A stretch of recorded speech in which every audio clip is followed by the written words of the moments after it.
அனைவருக்கும் வணக்கம். கேஎல்எம் அகாடமியிலிருந்து நான் சதீஷ்குமார். முதல்ல மத்திய அரசு பார்த்துருந்தோம் சரிங்களா. மத்திய அரசு வீடியோ பார்த்தீங்கன்னா நம்மளுடைய வீடியோ லிஸ்ட்டில் இருக்குது.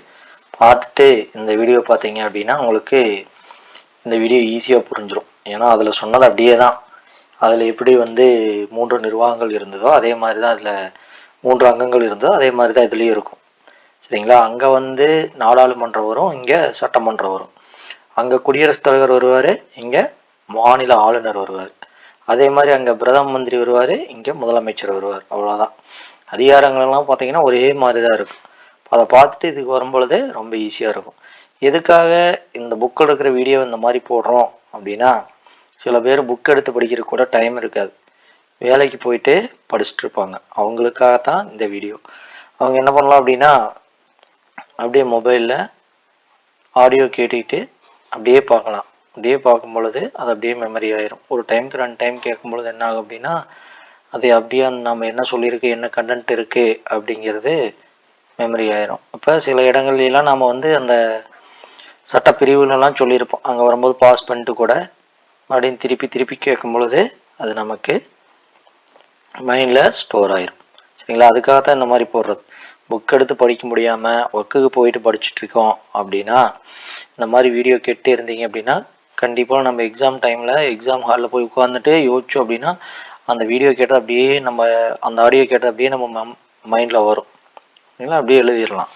அதுக்காகத்தான் சரிங்களா. ஹெட்ஃபோன் போட்டுங்க. ஹெட்ஃபோன் போட்டு அப்படியே கேட்டிங்க அப்படின்னா கண்டிப்பாக மெமரி ஆயிரும். அதே மாதிரி வீடியோ பார்க்குறவங்க வீடியோவுடைய குவாலிட்டி கரெக்டாக தெரில அப்படின்னா மொபைலில் லேண்ட்ஸ்கேப்பில் வச்சுக்கோங்க.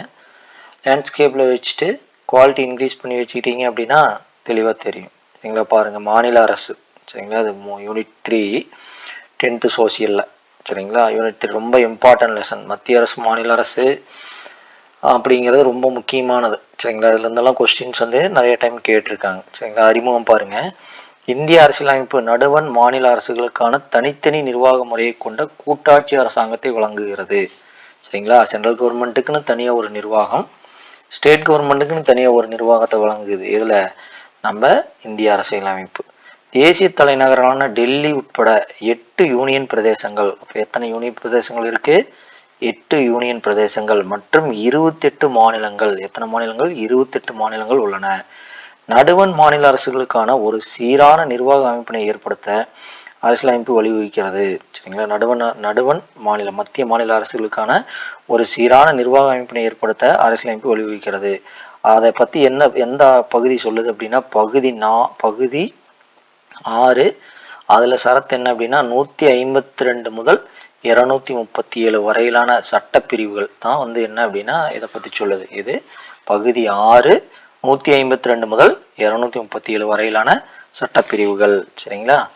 அனைத்து மாநிலங்களுக்கான சீரான அமைப்பினை பற்றி குறிப்பிடுகிறது. நடுவண் அரசை போன்றே பார்த்தீங்களா, நடுவண் அரசை பார்த்துட்டு வந்திருந்தோம் அப்படின்னா அது அப்படியே தான். நடுவண் அரசை போன்றே மாநில அரசும் நிர்வாகத்துறை, சட்டமன்றம், அங்கே நாடாளுமன்றம் பார்த்துருப்போம், சட்டமன்றம், நீதித்துறை என்ற 3 பிரிவுகளின் கீழ் இயங்குகிறது. அதில் ஃபர்ஸ்ட் ஒன்று நிர்வாகத்துறை சரிங்களா. ஆளுநர், அங்கே குடியரசுத் தலைவர் வந்திருப்பாரு, இங்கே ஆளுநர். மாநில நிர்வாகத்தின் அரசியலமைப்பு தலைவர் ஆளுநர். அப்போ மாநில நிர்வாகத்தினுடைய அரசியலமைப்பு தலைவர் கேட்கலாம் சரிங்களா. மாநில நிர்வாகத்தின் அரசியலமைப்பு தலைவர் யாரு? ஆளுநர். மாநில ஆளுநரின் பெயரில் மாநில நிர்வாகம் செயல்படுகிறது. யாருடைய பெயர்ல செயல்படுது? ஆளுநருடைய பெயர்ல தான் செயல்படுது. ஆளுநரின் பெயரில் மாநில நிர்வாகம் செயல்படுகிறது. பொதுவாக ஒவ்வொரு மாநிலத்திற்கும் ஒரு ஆளுநர் இருக்கிறார். ஆனால் நிர்வாக சூழலின் காரணமாக ஒரு மாநிலத்தின் ஆளுநர் 2 அல்லது அதற்கு மேற்பட்ட மாநிலங்களின் ஆளுநராக நியமிக்கப்படலாம் சரிங்களா. இப்போ நம்ம தமிழ்நாட்டை சேர்ந்த தமிழிசை சவுந்தரராஜன் அவங்க கூட பார்த்தீங்கன்னா 2 மாநிலங்களுக்கு ஆளுநராக இருந்தாங்க. 2ல் இருக்கலாம், இல்லை அதுக்கு மேற்பட்டது கூட இருக்கலாம். அது யாருடைய கண்ட்ரோல் இருக்குது அப்படின்னா குடியரசுத் தலைவர் சொல்கிறது தான். குடியரசுத் தலைவர் நீங்கள் 2 மாநிலத்தை பார்த்துக்குங்க அப்படின்னு சொன்னாலும் ஓகே தான் சரிங்களா. அதெல்லாம் பின்னாடி பார்ப்போம். அரசியலமைப்பு சட்டப்பிரிவு 154 மாநில ஆளுநரின் நிர்வாக அதிகாரத்தை பற்றி கூறுகிறது. இது சட்டப்பிரிவு 154. இதையெல்லாம் ஞாபகம் வச்சுக்கோங்க சரிங்களா. எழுதி வச்சுட்டு சட்டப்பிரிவு 154. அப்போ சட்டப்பிரிவு 154 என்ன சொல்லுது? மாநில ஆளுநரின் நிர்வாக அதிகாரம் சரிங்களா. மாநில ஆளுநர் நிர்வாக அதிகாரத்தை சொல்றது என்ன? சட்டப்பிரிவு 154. அதுக்கு முன்னாடி இந்த ஃப்ளோ சார்ட் பாருங்க. அங்க பார்த்த மாதிரி தான் மாநில அரசு, சரிங்களா. 3 அங்கங்கள் என்னது? நிர்வாகத்துறை, சட்டமன்றம், நீதித்துறை. நிர்வாகத்துல யார் யார் வராங்க? ஆளுநர், முதலமைச்சர், முதலமைச்சருக்கு கீழ் இருக்கிற அமைச்சரவை. அதே மாதிரி சட்டமன்றம் பார்த்தீங்கன்னா சட்ட மேலவை, சட்டமன்ற பேரவை, சரிங்களா. சட்டமன்ற பேரவை இது கீழவை, சரிங்களா. அப்போ சட்டமன்ற நம்ம தமிழ்நாட்டில் இருக்கிறது அப்படின்னா சட்டமன்ற பேரவை தான் இருக்கு, சட்டப்பேரவை தான் இருக்கு. மேலவை வந்து எடுத்துட்டாங்க, அதை பற்றியும் கீழே பார்ப்போம். நீதித்துறை, நீதித்துறை என்னென்னலாம் இருக்குது அப்படின்னா உயர் நீதிமன்றம், மாவட்ட நீதிமன்றம், மட்ட நீதிமன்றம், சரிங்களா. இதெல்லாம் இருக்குது.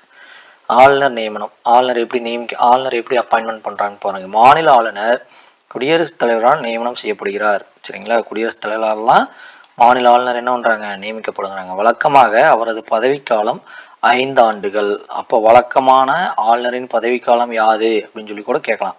ஆனால் குடியரசுத் தலைவரின் விருப்பத்தில் பேரில் அவரது பதவிக்காலம் நீட்டிக்கப்படலாம், சரிங்களா. குடியரசுத் தலைவர் நினைச்சாருன்னா 5 வருஷம் முடிஞ்சிருச்சு அப்படின்னாலும் சரி நீங்கள் மறுபடியும் நீங்களே கன்டினியூ பண்ணுங்க அப்படின்னு சொல்லலாம். பொதுவாக ஒருவர் தனது சொந்த மாநிலத்தின் ஆளுநராக நியமிக்கப்பட மாட்டார். அப்போ தமிழ்நாட்டில் இருக்கிற ஒருத்தரை வந்து தமிழ்நாட்டுக்கு ஆளுநராக போட மாட்டாங்க. மேலும் அவர் குடியரசுத் தலைவரால் ஒரு மாநிலத்திலிருந்து வேறொரு மாநிலத்திற்கு மாற்றப்படலாம். இப்போ இந்த மாநிலத்தில் குடியரசுத் தலைவராக இருக்காங்க அப்படின்னா அவங்கள தூக்கி என்ன பண்ணலாம்? வேறொரு மாநிலத்திற்கு சேஞ்ச் பண்ணலாம். அது யார் பண்ண முடியும்? குடியரசுத் தலைவர். குடியரசுத் தலைவருக்கு தனது பணித்துறப்பு கடிதத்தை கொடுப்பதன் மூலம் ஆளுநர் எந்நேரத்திலும் பதவி விலகலாம், சரிங்களா. அவருடைய ரெசிக்னேஷன் லெட்டரை கொண்டு போய் குடியரசுத் தலைவர்கிட்ட கொடுத்தோம் அப்படின்னா அங்கிருந்து அவர் என்ன பண்ணிக்கலாம்? ரிசைன் பண்ணிக்கலாம். மாநில சட்டமன்றமோ அல்லது உயர்நீதிமன்றமோ ஆளுநரின் பணி நீக்கத்தில் பங்கு பெற முடியாது. பாருங்க, சட்டமன்றத்தில் இது சொல்றாங்க ஆளுநர் நீக்கிடலாம் அப்படின்னு பண்ண முடியாது, உயர்நீதிமன்றமும் சொல்ல முடியாது. பணி நீக்கத்தில் பங்கு பெற முடியாது. மாநில சட்டமன்றமோ உயர்நீதிமன்றமோ ஆளுநரின் பணி நீக்கத்தில் பங்கு பெற முடியாது. ஒருவர் எத்தனை முறை வேண்டுமானாலும் ஆளுநராக நியமிக்கப்படலாம், சரிங்களா. ஒருவரை ஒரு மாநில ஆளுநராக நியமனம் செய்யப்படுவதில் 2 மரபுகள் பின்பற்றப்படுகின்றன. 2 டைப் இருக்கு, சரிங்களா. 2 டைப் இருக்கு. என்னென்னா அவை ஆளுநராக நியமிக்கப்படும் ஒருவர் தான் எந்த மாநிலத்திற்கு ஆளுநராக நியமிக்கப்பட உள்ளாரோ அந்த மாநிலத்தில் வசிப்பவராக இருத்தல் கூடாது. இப்போ ஒருத்தர் வந்து தமிழ்நாட்டில் போடுறாங்க அப்படின்னா அவர் தமிழ்நாட்டில் வசிக்கக்கூடாது. மேலும் ஆளுநராக நியமிக்கப்படும் ஒருவரை நடுவண் அரசு மாநில அரசுடன் கலந்தாலோசித்து அவரது பெயரை முன்மொழிய வேண்டும். அப்போ சென்ட்ரல் கவர்மெண்ட் வந்து ஸ்டேட் கவர்மெண்ட் கிட்ட கேட்டு இவரை வந்து ஆளுநராக போடலாமா அப்படின்னு கேட்டுட்டு அதுக்கப்புறம் தான் வந்து என்ன பண்ணணும்? அவரை அப்பாயின்மெண்ட் பண்ணணும். அதை பற்றி சொல்றது என்ன அப்படின்னா இது பாருங்க, அரசியலமைப்பு சட்ட பிரிவு 158(3)A படி ஒருவர் 2 அல்லது அதற்கு மேற்பட்ட மாநிலங்களின் ஆளுநராக நியமிக்கப்படும் பொழுது குடியரசுத் தலைவர் ஒரு ஆணையின் மூலம் ஆளுநரின் ஊதியம் மற்றும் படிகளை சம்பந்தப்பட்ட மாநிலங்கள் பகிர்ந்து வழங்க தீர்மானிக்கலாம். இப்போ 2 மாநிலத்துக்கு ஆளுநராக இருக்காரு, அவருக்கு சேலரி கொடுக்கணும், சரிங்களா. அவரு போய் வர டிரான்ஸ்போர்ட்டுக்கெல்லாம் கொடுக்கணும். அப்படிங்கிறத வந்து யாரு? குடியரசுத் தலைவர் வந்து அந்த 2 மாநிலத்துக்குமே வந்து பிரித்து கொடுத்துடலாம். நீங்கள் 2 பேரும் பார்த்துக்குங்க இவங்களுடைய ஆளுநருடைய செலவுகளை அப்படின்னு சொல்லிடலாம், சரிங்களா. அதே மாதிரி பார்த்தீங்கன்னா இந்த மாதிரி 2 மாநிலத்திற்கு வந்து ஒருத்தரை நியமிக்கலாம் அப்படிங்கிற சொல்ல சட்டப்பிரிவு என்ன? 158(3)A. ஆளுநர் ஆவதற்கான தகுதிகள். எப்படி குடியரசுத் தலைவர் ஆவதற்கான தகுதிகள் மேலே பார்த்தோமோ அதே மாதிரி இது ஆளுநரான ஆவதற்கான தகுதிகள் என்னென்னு பாருங்க. இந்திய அரசியலமைப்பின் 157 மற்றும் 157, 158 சட்டப்பிரிவுகள் ஆளுநர் பதவிக்கு தேவையான பின்வரும் தகுதிகளை கூறுகின்றன. என்னென்ன அப்படின்னு பார்த்தீங்கன்னா இந்திய குடிமகனாக இருக்கணும், அதே மாதிரி 35 வயது, சரிங்களா. இதெல்லாம் முக்கியம், சரிங்களா. எம்எல்ஏ யாருக்கு என்ன வயது, எம்பி யாருக்கு என்ன வயது, நீதிபதி யாருக்கு என்ன, அதே மாதிரி பார்த்தீங்கன்னா இந்த ஆளுநராகறதுக்கும் என்ன வயது? 35 வயது. நாடாளுமன்ற உறுப்பினராகவோ அல்லது சட்டமன்ற உறுப்பினராகவோ இருத்தல் கூடாது. குடியரசுத் தலைவருக்கும் இதுதான், சரிங்களா. அதே மாதிரி பாருங்க என்ன சொல்லியிருக்காங்க அப்படின்னா அவ்வாறு இருப்பின் அந்த மாதிரி வந்து எம்பியாவோ எம்எல்ஏவோ இருந்தால் அவர் ஆளுநரான பதவியேற்கும் பொழுது தாமாகவே அப்பதவி காலியாகிவிடும். மேலும் இன்னும் நீங்கள் ஒன்று சொல்லியிருக்காங்க பாருங்க, லாபம் தரும் எந்த தொழிலும் ஈடுபடக்கூடாது. இது ஒரு குடியரசுத் தலைவருக்கு இல்லாத ஒரு பாயிண்ட். லாபம் தரும் எந்த தொழிலிலும் ஈடுபடக்கூடாது. ஆளுநரின் அதிகாரங்கள் மற்றும் பணிகள். அவருடைய அதிகாரம் மற்றும் பணிகள் என்னன்னு பாருங்க. ஆளுநர் மாநில நிர்வாகத்தின் தலைவராக செயல்படுவது மட்டுமல்லாமல் மாநில நிர்வாகத்தின் தலைவர் யாரு? ஆளுநர். செயல்படுவது மட்டுமல்லாமல் ஏராளமான அதிகாரங்களை பெற்றவராகவும் திகழ்கிறார். சட்டப்பிரிவு 163 படி இந்த சட்டப்பிரிவுல எழுதி வச்சுக்கோங்க. எழுதி வச்சுட்டு 163 என்ன சொல்லுது அப்படின்னு. முதலமைச்சரின் தலைமையிலான அமைச்சரவையின் ஆலோசனை மற்றும் வழிகாட்டுதலின்படி ஆளுநர் குறிப்பிட்ட சில நிகழ்வுகளை தவிர மற்ற அதிகாரங்களை செயல்படுத்துகிறார். அப்ப முதலமைச்சரின் கீழ் இருக்கிற அமைச்சரனுடைய வழிகாட்டுதலின்படி இவரு செயல்படுறாரு. நிர்வாக அதிகாரங்கள் என்னென்ன நிர்வாக அதிகாரங்கள் இருக்குன்னு பாருங்க. மாநில சட்டமன்ற தேர்தலில் பெரும்பான்மை பெறும் கட்சியின் தலைவரை முதலமைச்சராக ஆளுநர் நியமனம் செய்கிறார். ஒரு முதலமைச்சர் எப்படி பண்ணணும் அப்படின்னா, ஒரு எம்எல்ஏ எலெக்ஷன் நடந்து யார் அதிகப்படியான எம்எல்ஏ வச்சிருக்காங்களோ அவங்கள முதலமைச்சரா நியமனம் செய்கிறார். யாரு? ஆளுநர். ஆளுநர் தான் பதவி பிரமாணம் செய்து வைப்பார். அடுத்தது, முதலமைச்சரின் பரிந்துரையின் பேரில் அமைச்சரவையின் மற்ற உறுப்பினர்களை நியமனம் செய்கிறார். முதலமைச்சர் சொல்லுவார், சரிங்களா, இவங்களை எம்எல்ஏவுக்கா பண்ணிடுங்க அப்படின்னு சொன்னார் அப்படின்னா, எம்பி அதாவது எம்எல்ஏ பண்ணுங்க, மினிஸ்டர் பண்ணுங்க அப்படின்னு, மினிஸ்டர் இவங்கெல்லாம் மினிஸ்டர் அப்படின்னு சொல்லி சொல்றாருல, அதுதான் முதலமைச்சருடைய பரிந்துரையின் பேரில் அமைச்சரவையின் மற்ற உறுப்பினர்களை நியமனம் செய்கிறார். மாநில அரசு பணியாளர் தேர்வாணைய குழுவின் தலைவர் மற்றும் உறுப்பினர்களை நியமனம் செய்கிறார். மாநில அரசு பணியாளர் தேர்வாணைய குழுவின் தலைவர் யார் அப்பாயின்மெண்ட் பண்றா? ஆளுநர். மாநில தலைமை தேர்தல் அதிகாரியை நியமனம் செய்து அவரது பணிக்காலம், பணியின் தன்மையினை தீர்மானிக்கிறார். மாநில தேர்தல் ஆணையத்தை நியமனம் செய்யறது யாரு? ஆளுநர். சரிங்களா? அப்ப இதே மேல, சரிங்களா, அதாவது மத்திய அரசின் தலைமை தேர்தல் அதிகாரி நியமிக்கிறது யாரு? குடியரசுத் தலைவர். இங்க மாநில தலைமை தேர்தல் அதிகாரி நியமனம் செய்து அவரது பணிக்காலம், சரிங்களா, எத்தனை ஆண்டு வரைக்கும் வேலை செய்யணும், பணியின் தன்மையை தீர்மானிப்பது யாரு? ஆளுநர். ஆளுநர் மாநில பல்கலைக்கழகங்களின் வேந்தராக செயல்படுவதுடன் துணை வேந்தர்களையும் நியமனம் செய்கிறார். சரிங்களா? அப்ப ஒவ்வொரு பல்கலைக்கழகத்தின் வேந்தர் யாரு? ஆளுநர். அதே மாதிரி இதுலதான் இப்ப பிரச்சனை நடந்துட்டு இருக்கு. ஆளுநர் மாநில பல்கலைக்கழகங்களின் வேந்தராக செயல்படுவதுடன் துணை வேந்தர்களையும் நியமனம் செய்கிறார். துணை வேந்தர்கள் நியமனம் செய்கிறது யாரு? ஆளுநர். அதாவது பல்கலைக்கழகங்களின் வேந்தர் யாரு? ஆளுநர். சரிங்களா? குடியரசுத் தலைவரின் அவசர நிலை பிரகடனம் செய்யும் பொழுது குடியரசுத் தலைவரின் பெயரில் இவரே மாநிலத்தை நேரடியாக ஆட்சி செய்கிறார். இப்ப ஒரு எமர்ஜென்சி வந்துடுது. அந்த எமர்ஜென்சி இங்க இருக்கிற ஒரு முதலமைச்சரை உடைய ஆட்சியை கலைச்சிட்டாங்க அப்படின்னா, இங்க முதலமைச்சரா இருந்து செயல்படுறது யாரு அப்படின்னா ஆளுநர். ஆனா யாருடைய பெயர்ல? குடியரசுத் தலைவருடைய பெயர்ல இங்க ஆளுநர் அந்த மாநிலத்தை பார்த்துக்குவாரு. சட்டமன்ற அதிகாரங்கள். ஆளுநர் மாநில சட்டமன்றத்தின் ஒரு ஒருங்கிணைந்த பகுதியாவார். ஆனால் அவர் சட்டமன்றத்தின் உறுப்பினராக இல்லை. ஆளுநர் பின்வரும் சட்டமன்ற அதிகாரங்களை பெற்றுள்ளார். சட்டமன்றத்தில் என்னவெல்லாம் அவர் பண்ணலான்னு பாருங்க. ஆளுநர் சட்டமன்ற கூட்டத்தை கூட்டவும் ஒத்தி வைக்கவும் சட்டமன்றத்தை கலைக்கவும் உரிமை பெற்றுள்ளார். சட்டமன்றத்தை கூட்டலாம், அடுத்தது ஒத்தி வைக்கலாம், அதே மாதிரி கலைக்கலாம். இதுக்கும் யாருக்கு அதிகாரம் இருக்கு? ஆளுநருக்கு. தேர்தல் முடிந்து சட்டசபை அமைந்த முதல் கூட்டத்தொடரிலும், சரிங்களா, முதல் கூட்டத்தொடரிலும் ஒவ்வொரு ஆண்டும் முதல் கூட்டத்தொடரிலும் உரையாற்றுகின்றார். இப்போ தேர்தல் முடிஞ்சு ஃபர்ஸ்ட் கூட்டத்தொடர்லேயே அவர் தான் பேசுவார். அதே மாதிரி ஒவ்வொரு ஆண்டும் ஃபர்ஸ்ட் ஸ்டார்டிங்கில் ஒரு சட்டமன்றத்தில் ஒரு கூட்டத்தொடர் நடக்கும்ல, அதுலேயும் உரையாற்றுகின்றார். நிலுவையில் உள்ள மசோதா குறித்து சட்டமன்ற அவைகளுக்கு ஆளுநர் செய்தி அனுப்பலாம். நிலுவையில் ஏதாவது மசோதா இருந்தது அப்படின்னா, ஏது நிலுவையில் வச்சுருக்கீங்க, இதைய அமெண்ட்மெண்ட் பண்ணுங்க, இம்ப்ளிமெண்ட் பண்ணுங்க அப்படின்னு சொல்கிறதுக்கு ஆளுநருக்கு அதிகாரம் இருக்குது. அதே மாதிரி சபாநாயகர் மற்றும் துணை சபாநாயகர் பணியிடம் காலியாக இருக்கும் பொழுது சட்டமன்ற தலைமையை ஏற்று நடத்த எந்த ஒரு சட்டமன்ற உறுப்பினரை வேண்டுமானாலும் ஆளுநர் நியமனம் செய்யலாம். இப்போ சட்டமன்றம் அப்படின்னா அதுக்கு சபாநாயகர் இருப்பாங்க, துணை சபாநாயகர் இருப்பாங்க. இவங்க 2 பேர்த்துடைய பதவியும் காலியா இருந்தது அப்படின்னா அங்க இருக்கிற யாராவது ஒரு எம்எல்ஏவை நீங்க சபாநாயகராக இருந்துங்க அப்படின்னு சொல்லி நியமனம் செய்யற உரிமை யாருக்கு இருக்கு? ஆளுநருக்கு இருக்கு. அதே மாதிரி அங்க எப்படி ஆங்கிலோ இந்தியனை அப்பாயின்மெண்ட் பண்றாரோ அதே மாதிரி ஆங்கிலோ இந்தியன் வகுப்பினரில் இருந்து ஒரு உறுப்பினர், அங்க 2 பேர், ஆனா இங்க என்னது, ஓர் உறுப்பினரை மாநில சட்டமன்றத்திற்கு நியமனம் செய்யலாம். அதே மாதிரி பாத்தீங்கன்னா கலை, இலக்கியம், அறிவியல், கூட்டுறவு இயக்கம் மற்றும் சமூக சேவை போன்றவற்றில் சிறந்து விளங்கும் நபர்களை தேர்ந்தெடுத்து மாநில சட்ட மேலவை, இங்க நம்மளதுல தமிழ்நாட்டில் சட்ட மேலவை இல்லை, அப்படி அங்க எப்படி 12 பேர்த்த நியமிப்பார். இங்க பாத்தீங்க அப்படின்னா 6 1 பங்கு இடங்களுக்கு அவர்களை நியமனம் செய்கிறார். அப்ப 6 எம்எல்ஏ இருக்காங்க அப்படின்னா ஒருத்தரை மேலவைக்கு நியமனம் பண்ணுவாங்க.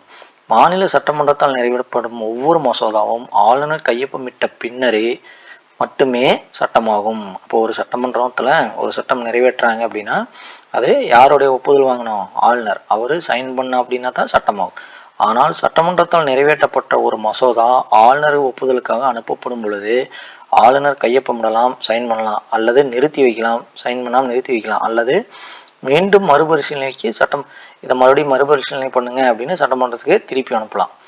அரசியலமைப்பு சட்டப்பிரிவு 213 கீழ் ஆளுநர் மாநில சட்டமன்றம் நடைபெறாத பொழுது அவசர சட்டத்தை பிறப்பிக்கலாம். இப்போ சட்டமன்ற கூட்டமே நடக்கல, அப்போ ஒரு சட்டத்தை இம்ப்ளிமெண்ட் பண்ணணும் அப்படின்னா அது யார் பண்ணலாம் அப்படின்னா ஆளுநர் பண்ணலாம். அந்த சட்டப்பிரிவு என்ன? 213 கீழ் ஆளுநர் மாநில சட்டமன்றம் நடைபெறாத பொழுது அவசர சட்டத்தை பிறப்பிக்கலாம். ஆனால் அந்த அவசர சட்டம் 6 மாதத்திற்குள் மாநில சட்டமன்றத்தால் அங்கீகரிக்கப்பட வேண்டும். அவசர சட்டத்தை எந்நேரத்திலும் ஆளுநர் திரும்ப பெறலாம். அப்படி ஒரு சட்டம் ஏற்றிடலாம். அந்த சட்டம் கொண்டு வந்தாலும் அந்த சட்டம் 6 மாதத்திற்குள் என்ன பண்ணணும்? சட்டமன்றத்தால் அங்கீகரிக்கப்படணும். அப்படி இல்லை அப்படின்னா அது செல்லாத சட்டமாயிரும். அவசர சட்டத்தை எந்நேரத்திலும் ஆளுநர் திரும்ப பெறலாம். அந்த மாதிரி ஒரு சட்டம் கொண்டு வந்துட்டார் அப்படின்னா அதை எப்போ வேணாலும் ஆளுநர் திரும்ப பெறலாம். மாநிலத்தின் ஆண்டு நிதிநிலை அறிக்கை, மாநில அரசு பணியாளர் தேர்வாணைய குழுவின் அறிக்கை. அப்போ சட்டமன்றத்தில் சமர்ப்பிக்க இந்த இதெல்லாம் யார் பண்ணுறாரு? ஆளுநர் பண்ணுவார். எதையெல்லாம்? மாநில ஆண்டு நிதிநிலை அறிக்கை, மாநில அரசு பணியாளர் தேர்வாணைய குழுவின் அறிக்கை, மாநில அரசின் தணிக்கை குழு அறிக்கைகளை சட்டமன்றத்தில் சமர்ப்பிக்கிறார். இந்த 3ஐயும் சட்டமன்றத்தில் சமர்ப்பிக்கிறது யாரு? ஆளுநர். நிதி அதிகாரங்கள் என்னென்னலாம் இருக்குன்னு பாருங்க. மாநிலத்தின் ஆண்டு வரவு செலவு திட்டத்தினை தயார் செய்து சட்டமன்றத்தில் அறிமுகம் செய்யும் கடமை ஆளுநருக்கு அரசியலமைப்பு வழங்குகிறது. அப்ப ஒரு மாநிலத்தினுடைய ஆண்டுனுடைய வரவு செலவு திட்டத்தை தயார் செஞ்சு சட்டமன்றத்தில் அறிமுகம் செய்யும் கடமை யாருக்கு இருக்கு? ஆளுநருக்கு. அது அரசியலமைப்பு வழங்குகிறது. தேவைப்பட்டால் துணை வரவு செலவு திட்டத்தை அறிமுகம் செய்யலாம். அடுத்தது, ஆளுநரின் முன் அனுமதியுடன் பண மசோதாவை சட்டமன்றத்தில் அறிமுகப்படுத்த முடியும். அப்ப ஒரு பண மசோதா கொண்டு வரோம் அப்படின்னா அதுக்கு முன்னாடியே ஆளுநர்கிட்ட ஒப்புதல் வாங்கணும். அரசின் எதிர்பாராத செலவினங்களுக்காக ஆளுநர் அவசர நிதியிலிருந்து நிதி ஒதுக்கீடு செய்ய முடியும். அரசுக்கு திடீர்னு ஏதாவது ஒரு செலவு வருது அப்படின்னா அப்போ அரசுகிட்ட அமௌண்ட் இல்லை அப்படின்னா ஆளுநருடைய அவசர நிதியிலிருந்து இந்த நிதியை வச்சுக்கோங்க அப்படின்னு ஆளுநர்னால கொடுக்க முடியும். பஞ்சாயத்துகள் மற்றும் நகராட்சிகளின் நிதிநிலையை ஆய்வு செய்ய ஒவ்வொரு 5 ஆண்டிற்கு ஒரு முறை நிதி ஆணையம் ஒன்றை அமைக்கிறார். அப்ப ஒவ்வொரு 5 ஆண்டுக்கு ஒரு முறை மாநிலத்தில் நிதி ஆணையத்தை அமைக்கிறது யாரு? ஆளுநர். அப்புறம் நீதித்துறை அதிகாரங்கள், மாநில அரசின் தலைமை வழக்கறிஞரை நியமனம் செய்கிறார். அப்ப தலைமை வழக்கறிஞர், மாநில அரசின் தலைமை வழக்கறிஞர் அப்பாயின்மெண்ட் பண்றது யாரு? ஆளுநர். உயர் நீதிமன்றத்தின் ஆலோசனையின் பேரில் மாவட்ட நீதிபதிகளின் நியமனம் மற்றும் பதவி உயர்வு போன்ற பணிகளை மேற்கொள்கிறார். அப்போ உயர்நீதிமன்ற நீதிபதி நியமிக்கிறது யாரு? உயர்நீதிமன்ற நீதிபதி நியமிக்கிறது குடியரசுத் தலைவர். அப்போ அவர் உயர்நீதிமன்ற நீதிபதியின் ஆலோசனையின் பேர்ல மாவட்ட நீதிபதிகள் நியமனம் செய்யறது யாரு? ஆளுநர். இந்த ரெண்டுக்கு கன்ஃபியூஸ் ஆயிடக்கூடாது. உயர்நீதிமன்ற நீதிபதியை நியமிக்கிறது குடியரசுத் தலைவர், ஆனா மாவட்ட நீதிபதிகள் நியமிக்கிறது யாரு? ஆளுநர். பதவி உயர்வு போன்ற பணிகளை மேற்கொள்கிறார். ஆளுநரின் ஆலோசனையின் பேரில் குடியரசுத் தலைவர் உயர்நீதிமன்ற தலைமை நீதிபதியை நியமனம் செய்கிறார். இங்க கொடுத்துறாங்க பாத்தீங்களா? ஆளுநர்கிட்ட ஆலோசனை பண்ணி உயர்நீதிமன்ற தலைமை நீதிபதி யார் நியமனம் செய்யறா? குடியரசுத் தலைவர். குற்றவாளிகளின் கருணை மனு அடிப்படையில் குற்றவாளிகளை மன்னிக்கலாம் அல்லது குற்றவாளிகளின் தண்டனையை குறைக்கலாம் அல்லது நிறுத்தி வைக்கலாம். அதாவது ஒரு குற்றவாளி இருக்கார் அப்படின்னா அவர் ஏதாவது ஒரு மனு கொடுக்குறாரு ஆளுநர்கிட்ட, என்னுடைய குற்றத்தை குறைங்க, இல்லை மன்னிச்சு விட்டுருங்க, இல்லைன்னா தண்டனை குறைங்க அப்படின்னு சொன்னா அது குறைக்கிற அதிகாரம் யாருக்கு? ஆளுநர் இருக்கு. ஆனா இவர் எதை மட்டும் செய்ய முடியாது அப்படின்னா மரண தண்டனையை இவரால நிறுத்தி வைக்க முடியாது. ஆனா இந்த மரண தண்டனை நிறுத்தி வைக்கிற அதிகாரம் யாருக்கு? குடியரசுத் தலைவர்கிட்ட இருக்கு. விருப்பு உரிமை அதிகாரங்கள், குடியரசுத் தலைவரின் பரிசீலனைக்காக ஆளுநர் ஒரு மசோதாவை நிறுத்தி வைக்க முடியும். சரிங்களா? அப்போ ஒரு சட்டமன்றத்தில் ஒரு மசோதா நிறைவேறியாச்சு அப்படின்னா அதை குடியரசுத் தலைவரின் பரிசீலனைக்கு அனுப்பணும் அப்படிங்கிறதுக்காக அந்த மசோதாவை நிறுத்தி வைக்கிற அதிகாரம் யாருக்கு? ஆளுநர்கிட்ட இருக்கு. மாநில சட்டமன்ற பொது தேர்தலில் எந்த கட்சியும் அறுதி பெரும்பான்மை பெறாத போது ஆளுநர் எந்த கட்சி தலைவரையும் ஆட்சி அமைக்க அழைக்கலாம். இப்ப 2 கட்சி இருக்கு, போட்டிடுறாங்க எலெக்ஷன்ல, எம்எல்ஏ எலெக்ஷன்ல போட்டிடுறாங்க. 2 பேருமே ஈக்குவலா வாங்கிட்டாங்க, இல்ல 2 பேர்த்துக்குமே ஆட்சி அமைக்கிறதுக்கான மெஜாரிட்டி கிடைக்கல அப்படிங்கும் பொழுது எந்த கட்சி வேணாலும் யார் அவர் என்ன பண்ணலாம், ஆட்சி அமைக்க ஆளுநர் அழைக்கலாம். சட்டமன்றத்தில் நம்பிக்கை வாக்கெடுப்பின் பொழுது பெரும்பான்மை நிரூபிக்க முடியாமல் போனால் அமைச்சரவையை ஆளுநர் கலைக்க முடியும். இப்போ திடீர்னு ஒரு கொண்டு வந்துறாங்க, பெரும்பான்மையை நிரூபிக்க சொல்றாங்க எதிர்கட்சி ஆளும் கட்சியை. அப்போ ஆளும் கட்சியினால பெரும்பான்மை மெஜாரிட்டி நிரூபிக்க முடியல அப்படின்னா அந்த அமைச்சரவை கலைக்கிறக்கு அதிகாரம் யார்கிட்ட இருக்கு, ஆளுநர்கிட்ட இருக்கு. அதே மாதிரி அவசர கால அதிகாரங்கள், மாநில அரசு அரசியலமைப்பு விதிகளுக்கு ஏற்ப செயல்படவில்லை என்று ஆளுநர் உறுதியாக நம்பினால் அரசியலமைப்பு சட்டப்பிரிவு 356 கீழ் மாநில அரசை கலைக்க குடியரசுத் தலைவருக்கு பரிந்துரை செய்யலாம். டைரக்டா மாநில அரசு கலைக்க முடியாது. இந்த மாதிரி அரசியலமைப்புக்கு அப்பாற்பட்டு நடந்துட்டு இருக்காங்க அப்படின்னா சட்டப்பிரிவு 356 குடியரசுத் தலைவர்கிட்ட சொல்லி குடியரசுத் தலைவர் தான் என்ன பண்ண முடியும், மாநில அரசை கலைக்க முடியும். அதான் குடியரசுத் தலைவரின் பரிந்துரை செய்யலாம். மாநில அரசு கலைக்கப்பட்டவுடன் மாநிலத்தில் குடியரசுத் தலைவர் ஆட்சி நடைமுறைக்கு வரும். ஆளுநர் குடியரசுத் தலைவரின் பிரதிநிதியாக மாநிலத்தை நிர்வாகம் செய்கிறார். அந்த மாதிரி ஆட்சி கலைஞ்சிருச்சு அப்படின்னா குடியரசுத் தலைவரின் கீழே யார் பண்ணுவா, ஆளுநர் அதிகாரம் செய்வார், நிர்வாகம் செய்கிறார். ஆளுநரின் சிறப்புரிமைகள் சட்டப்பிரிவு 361(1) ஆளுநருக்கான கீழ்காணும் சிறப்புரிமைகளை வழங்குகிறது. என்னது, தனது பணிகள் மற்றும் அதிகாரத்தை செய்ய வேண்டும் என எண்ணுவதிலும் செயல்படுத்துவதிலும் எந்த நீதிமன்றத்திற்கும் பதிலளிக்க வேண்டிய அவசியம் இல்லை. பாருங்க, இவர் செய்யணும்னு நினைச்சா செய்யலாம், ஆனா அதை நீதிமன்றத்திட்ட சொல்லணும் அப்படிங்கிற அவசியம் கிடையாது. ஆளுநரின் பதவி காலத்தில் அவர் மீது குற்றச்சாட்டுகளை சுமத்தவோ அல்லது அவரை கைது செய்யவோ எந்த நீதிமன்றமும் உத்தரவு பிறப்பிக்க முடியாது. அது உச்ச நீதிமன்றமா இருந்தாலும் சரி, உயர் நீதிமன்றமா இருந்தாலும் சரி, அவரை கைது பண்ண சொல்லி சொல்ல முடியாது. அதே மாதிரி அவர் மேல எந்த விதமான குற்றச்சாட்டும் வைக்க முடியாது. இதுதான் ஆளுநருடைய அதிகாரங்கள். அடுத்து பாத்தீங்கன்னா அந்த நிர்வாகத்தில் அடுத்து வரவர் யாரு, முதலமைச்சர். அரசியலமைப்பால் அமைக்கப்பட்ட நாடாளுமன்ற முறையில் அமைந்த அரசில் ஆளுநர் மாநிலத்தின் பெயரளவு நிர்வாகியாகவும் முதலமைச்சர் உண்மையான நிர்வாகி. அப்போ உண்மையான நிர்வாகி யாரு, முதலமைச்சர் உள்ளனர். வேறு வகையில் கூற வேண்டுமாயின் ஆளுநர் என்பவர் மாநிலத்தின் தலைவர், முதலமைச்சர் என்பவர் அரசாங்கத்தின் தலைவர். அப்ப முதலமைச்சர் யாரு, அரசாங்கத்தின் தலைவர். அப்ப மாநில அரசின் தலைவர் யாரு, ஆளுநர். சரிங்களா, முதலமைச்சர் அரசாங்கத்தின் தலைவர். முதலமைச்சரின் நியமனம், முதலமைச்சர் மாநில ஆளுநரால் நியமனம் செய்யப்படுகிறார். முதலமைச்சரின் பதவிக்காலம் நிர்ணயிக்கப்பட்ட ஒன்றல்ல. முதலமைச்சரின் பதவிக்காலம் நிர்ணயிக்கப்பட்ட 5 வருஷம் அப்படிங்கிறதெல்லாம் கிடையாது. சட்டமன்ற உறுப்பினர்களின் பெரும்பான்மை ஆதரவு எவ்வளவு காலத்திற்கு தொடர்கிறதோ அதுவரை அவர் முதலமைச்சராக நீடிக்கலாம். இப்போ பெரும்பான்மை இருந்தது அப்படின்னா ஒரு முதலமைச்சராகவே கன்னியூ ஆயிட்டு இருக்கலாம். சட்டமன்றத்தில் எப்பொழுது அவர் பெரும்பான்மை இழக்கிறாரோ அப்பொழுது தனது பதவியை ராஜினாமா செய்கிறார். பெரும்பான்மை இழந்துட்டு அப்படின்னா அவர் என்ன பண்ணிடுவாரு, ராஜினாமா செய்கிறார். சட்டமன்றத்தில் மற்ற உறுப்பினர்களின் பதவிக்காலம் போலவே முதலமைச்சரின் பதவிக்காலம் 5 ஆண்டுகள். முதலமைச்சரின் அதிகாரங்கள் மற்றும் பணிகள் என்னன்னு பாருங்க. அமைச்சரவை தொடர்பானவை. முதலமைச்சரின் பரிந்துரையின் பேரில் ஆளுநர் அமைச்சர்களை நியமனம் செய்கிறார். அப்போ முதலமைச்சர் தான் இவங்களை மினிஸ்டர் அப்பாயின்மெண்ட் பண்ணிருங்க அப்படின்னு சொல்றாரு. அமைச்சர்களுக்கு துறைகளை ஒதுக்கீடு செய்கிறார். அப்போ இந்த அமைச்சருக்கு இந்த துறை தான் கொடுக்கணும்னு ஒதுக்கீடு செய்யறது யாரு, முதலமைச்சர்.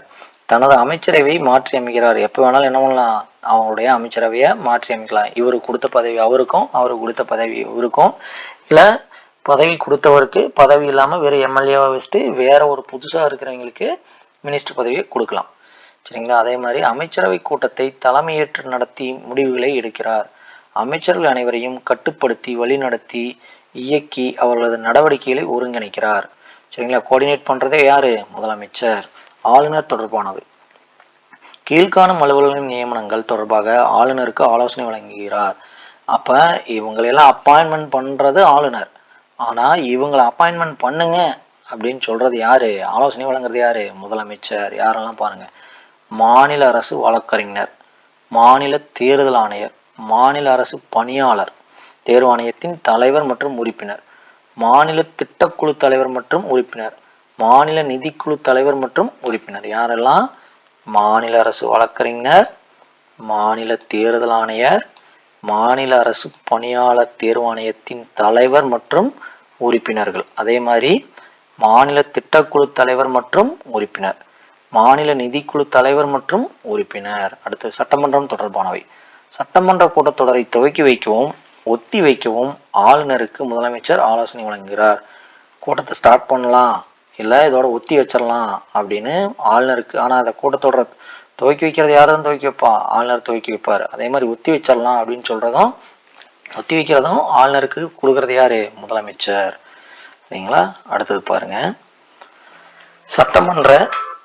சட்டமன்றத்தில் அரசின் கொள்கைகளை அறிவிக்கிறார். சட்டமன்றத்தில் அரசினுடைய கொள்கைகளை அறிவிக்கிறார். சட்டமன்றத்தில் மசோதாக்களை அறிமுகப்படுத்துகிறார். எந்நேரத்திலும் சட்டமன்றத்தை கலைக்க ஆளுநர் பரிந்துரை செய்கிறார். அடுத்தது அமைச்சரவை. அமைச்சரவை மாநில சட்டமன்றத்திற்கு கூட்டாக பொறுப்பானது. அமைச்சரவை அப்படிங்கிறது யார் அப்படின்னா அந்த எம்எல்ஏஸ் எல்லாம் இருப்பாங்கல்ல, அவங்க மாநில சட்டமன்றத்திற்கு கூட்டாக பொறுப்பானது. அமைச்சரவை குழுவின் அமைச்சர்கள் அனைவரும் சட்டமன்ற உறுப்பினர்களாக இருக்க வேண்டும். அப்ப அமைச்சர்களாக யாருவா இருக்கணும்? கண்டிப்பாக எம்எல்ஏவா இருக்கணும். சட்டமன்ற உறுப்பினர் அல்லாத ஒருவர் அமைச்சராக பதவியேற்றால் 6 மாத காலத்திற்குள் அவர் சட்டமன்ற உறுப்பினர் ஆக வேண்டும். அப்படி யாராவது அப்பாயின்மெண்ட் ஆனாலும் ஒரு எம்எல்ஏ ஆகணும். அது மறுபடியும் திருப்பி எலெக்ஷன்லாம் நின்று அங்கிருந்து எம்எல்ஏ ஆகணும். சட்டமன்றத்தில் நம்பிக்கையில்லா தீர்மானம் கொண்டு வந்து நிறைவேற்றப்பட்டால் மாநில அமைச்சரவை ராஜினாமா செய்ய வேண்டும். அதாவது ரிசைன் பண்ணிடணும். ஏன் அப்படின்னா அங்கே பெரும்பான்மை இல்லை. பெரும்பான்மை இல்லாத போது அந்த சட்டமன்றத்தில் என்ன ராஜினாமா செய்யணும். அரசியலமைப்பு சட்டப்பிரிவு 163 ஆளுநருக்கு ஆலோசனைகள் வழங்க அமைச்சரவை உருவாக்க வழிவகை செய்கிறது. எந்த சட்டப்பிரிவு? அதாவது ஆளுநருக்கு அறிவுரை வழங்க சட்டப்பிரிவு 163 ஆலோசனை வழங்க அமைச்சரவை உருவாக்க வழிவகை செய்கிறது. அதே 163ல் 1 என்ன சொல்லுது அப்படின்னா சட்டப்பிரிவு 163 படி முதலமைச்சரை தலைவராக கொண்ட அமைச்சரவை ஆளுநருக்கு தேவைப்படும் பொழுது உதவி செய்யவும் ஆலோசனை வழங்கவும் வேண்டும். சரிங்களா? அடுத்தது அமைச்சர்களுடான மற்ற விதிகள். சட்டப்பிரிவு 164(1) ஆளுநரால் முதலமைச்சர் நியமிக்கப்படுவதை கூறுகிறது. சட்டப்பிரிவு 164(1) என்ன சொல்லுதுன்னா ஆளுநரால் முதலமைச்சர் நியமிக்கப்படுவதை கூறுகிறது. முதலமைச்சர் உட்பட மொத்த அமைச்சர்களின் எண்ணிக்கை மொத்த உறுப்பினர்களின் எண்ணிக்கையில் 15 விழுக்காட்டை தாண்டக்கூடாது என சட்டப்பிரிவு 164(1)(a) 164(1) என்ன சொல்லுதுன்னா ஆளுநரால் முதலமைச்சர் நியமிக்கப்படுவதை கூறுகிறது. முதலமைச்சர் உட்பட மொத்த அமைச்சர்களின் எண்ணிக்கை மொத்த உறுப்பினர்களின் எண்ணிக்கையில் 15 விழுக்காட்டை தாண்டக்கூடாது. இப்போ அடுத்தது கீழே பார்ப்போம். நம்ம எம்எல்ஏ இருக்காங்க, 234 பேர் இருக்காங்க அப்படின்னா அதில் 50% மட்டும்தான் என்ன இருக்கணும்? மினிஸ்டராக இருக்கணும். சரிங்களா? அப்படின்னு சொல்கிறது எந்த சட்டப்பிரிவு அப்படின்னா 164(1)(a) கூறுகிறது. அமைச்சரவையின் அதிகாரங்கள். அந்த மாதிரியான அமைச்சரவையில் அவங்களுக்கு என்னென்ன அதிகாரங்கள் இருக்கு அப்படிங்கிறத பாருங்க. அமைச்சரவையின் அதிகாரங்கள் மற்றும் பணிகள். மாநில அரசிற்கான கொள்கைகளை உருவாக்கி அவற்றை திறம்பட நடைமுறைப்படுத்துகிறது. இந்த மாதிரி தான் செயல்படணும் அப்படிங்கிறத நம்ம அரசு இந்த மாதிரி தான் செயல்பட போகுது அப்படிங்கிறத உருவாக்கி அதை இம்ப்ளிமெண்ட் பண்ணுறாங்க. சட்டமன்ற நிகழ்ச்சிகளை முடிவு செய்து அனைத்து முக்கியமான மசோதாக்களுக்கும் ஆதரவளிக்கிறது. நிதி கொள்கையை கட்டுப்படுத்துவதுடன் மாநில பொது நலனுக்காக வரி கொள்கையை முடிவு செய்கிறது. முக்கியமான துறை தலைவர்களின் நியமனங்கள் செய்கிறது. முக்கிய துறைக்கு தலைவர்களை நியமனங்களை செய்கிறது. மற்ற மாநிலங்களுடன் பேச்சுவார்த்தை நடத்தி பிரச்சனைகளை தீர்க்க முயற்சி மேற்கொள்கிறது. மாநிலத்திற்கான செலவுகளை சமாளிக்க திட்ட அறிக்கை உருவாக்குகிறது.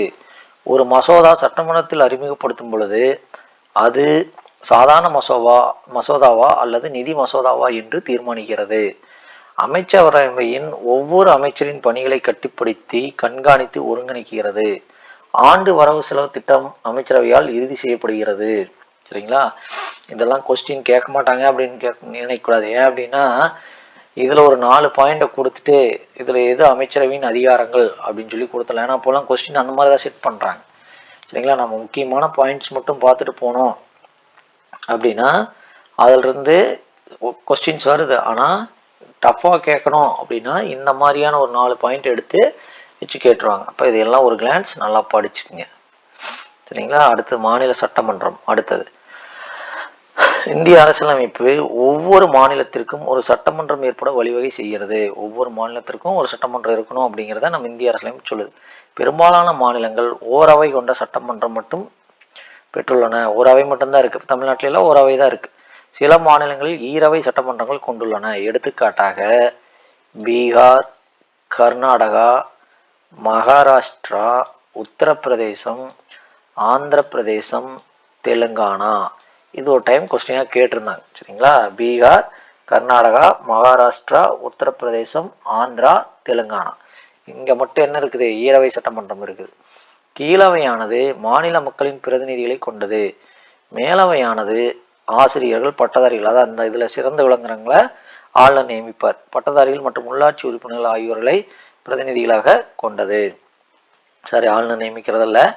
இதில் வந்து எத்தனை எம்எல்ஏ இருக்காங்களோ அத்தனை எம்எல்ஏல 1/3 அப்படின்னு மேலே பார்த்தோம்ல, அந்த மாதிரி. சரிங்களா? இப்போ இங்கே பாருங்க, தமிழகத்தில் சட்டமன்ற உறுப்பினர்களின் மொத்த எண்ணிக்கை 234, அமைச்சர்களின் எண்ணிக்கை 36. ஏன் அமைச்சர்களின் எண்ணிக்கை 36னா மேலே பார்த்தோம் 15% இருக்கணும் அப்படின்னு, அந்தபடி தான் இருக்கு. சரிங்களா? அடுத்தது சட்டமன்றம் கேட்கறதுக்கான வாய்ப்பு இருக்கு. பார்த்துக்குங்க, எத்தனை பேர் எத்தனை மினிஸ்டர் இருக்கலாம் தமிழ்நாட்டில் அப்படின்னு சொல்லி கூட கேட்கலாம். சரிங்களா?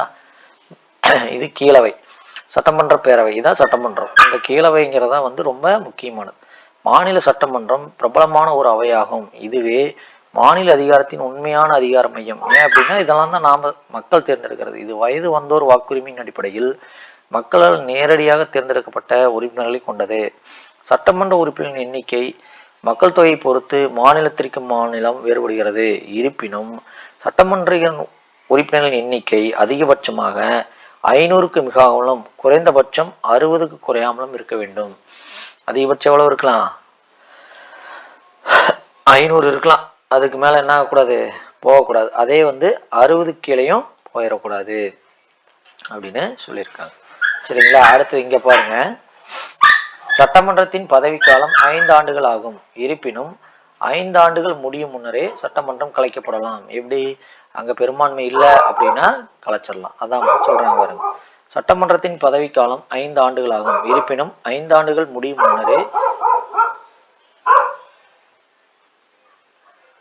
சட்டமன்றம் கலைக்கப்படலாம். சட்ட மேலவை உறுப்பினர்களின் எண்ணிக்கை அம்மாநில சட்டமன்ற கீழவையின் மொத்த உறுப்பினர்களின் எண்ணிக்கையில் 1/3. இங்க பார்த்தோம்ல, சொல்லியிருந்தோம் 1/3. 1/3 மிகாமல் இருக்க வேண்டும். ஆனால் மேலவை உறுப்பினர்களின் எண்ணிக்கை 40ற்கு குறையாமல் இருக்க வேண்டும். இங்க எப்படி 500க்கு அதிகமாகவும் 60 கீழையும் போகாம இருக்கணுமே, அதே மாதிரி இங்க வந்து 1/3 தான் இருக்கணும். இப்ப 300 பேர் இருக்காங்க ஒரு சட்டமன்றத்துல அப்படின்னா 100 பங்கு தான் இருக்கணும். அதுக்கு மேல போகக்கூடாது. அதே மாதிரி 40க்கு குறைவாகவும் போகக்கூடாது. சட்டமன்றத்தின் அமைப்பு. தமிழக சட்டமன்றம் 230 உறுப்பினர்களை கொண்டது. இவர்களில் 234 உறுப்பினர்கள் வயது வந்தோர் வாக்குரிமையின் அடிப்படையில் மக்களால் நேரடியாக தேர்ந்தெடுக்கப்படுகின்றனர். ஆங்கிலோ இந்தியன் வகுப்பினர் ஒருவர் ஆளுநரால் நியமனம் செய்யப்படுகிறார். சரி, ஆளுநர் அதிகாரத்திலேயே இது பார்த்தோம். ஆங்கிலோ இந்தியன் ஒருத்தரை அப்பாயின்மெண்ட் பண்ணுவார்னு. அமைச்சரவை மற்றும் அமைச்சரவை குழுக்கள். அமைச்சரவை என்ற சிறிய அமைப்பானது அமைச்சரவையின் உட்கருவாகும். அது கேபினெட் அமைச்சர்களை மட்டும் உள்ளடக்கியது. இதுவே மாநில அரசின் உண்மையான அதிகார மையமாக விளங்குகிறது. அமைச்சரவை குழுக்கள் எனப்படும் வெவ்வேறு குழுக்கள் மூலம் கேபினெட் செயலாற்றுகிறது. அவற்றில் 2 வகைகள் உள்ளன. அவை ஒன்று நிரந்தரமானது, மற்றொன்று தற்காலிகமானது. சரிங்களா? 2 இருக்கு. ஒன்று நிரந்தரமானது, மற்றொன்று தற்காலிகமானது. சபாநாயகர்.